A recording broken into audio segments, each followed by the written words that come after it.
You know, it might be the end of my on-air career, which is really an interesting thing. And my on-air career began 44 years ago, and it was something of an accident because I wasn't looking to be a television commentator. I was looking to be an executive. And I went to graduate school at the University of North Carolina trying to learn how to be a broadcast executive. And while I was there, ABC Sports came up with kind of one-of-a-kind gimmick idea. They wanted to put a college-age announcer, close to college-age announcer, on the sidelines of the college football telecast, and there was a national talent hunt, and I was chosen. So I became a guinea pig for something that nobody knew whether it would work or not.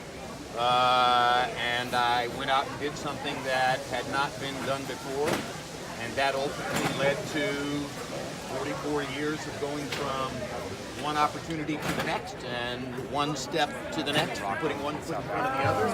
Eventually I landed at HBO Boxing, and the first moment that I came to this network and began covering fights here, I covered fights at ABC, and I knew that my destiny was boxing, and I had always wanted my destiny to be boxing, and I got started at ABC, and once I was covering fights at ABC, it only made sense to want to cover fights at the place that was doing the best boxing telecast on the air.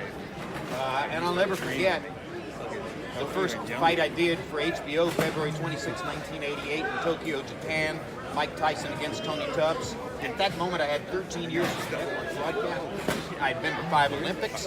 I was a host at the Olympics already at that point. I had hosted college football for 7 years on ABC. I was a pro, and I was not supposed to get nervous. And at that first telecast for ABC in Tokyo, my hand shook, and I was shocked. I was standing in front of the camera doing a live on camera, and I realized that my hand was shaking. And in the truck, the director had to tighten the shot so that it wouldn't be distracting for the audience if my hand shook. And when I walked away that night, I had to think to myself, why? You did. And I realized that I got nervous that night because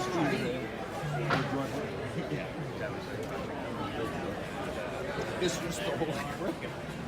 You know, this was, to me, as high as you could go to do boxing on HBO. To do a show where you didn't throw the commercials. To do a show where you worked with people like Larry Merchant and all the other people that I ultimately worked with. And to do a show at the television network, which is more honored for its work in more different areas than any other network in any country in the world.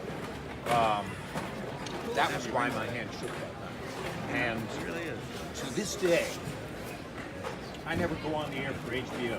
I never have gone on the air for HBO without reflecting that it's, to me, the highest privilege you can have in this business. To work for this company.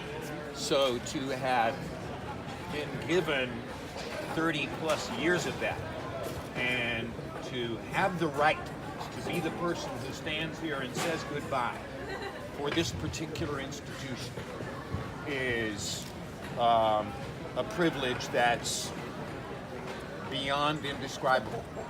And I have no right to be anything other than overwhelmingly grateful and overwhelmingly thrilled by what happened to me in my life professionally. And if I never work on the air in television again, which is quite possible, I'm cool with that because I had a life that far exceeded anything I could have imagined, and every bit of it was an unexpected gift. So that's how I feel tonight. I feel like the beneficiary of a totally unexpected gift. It was great.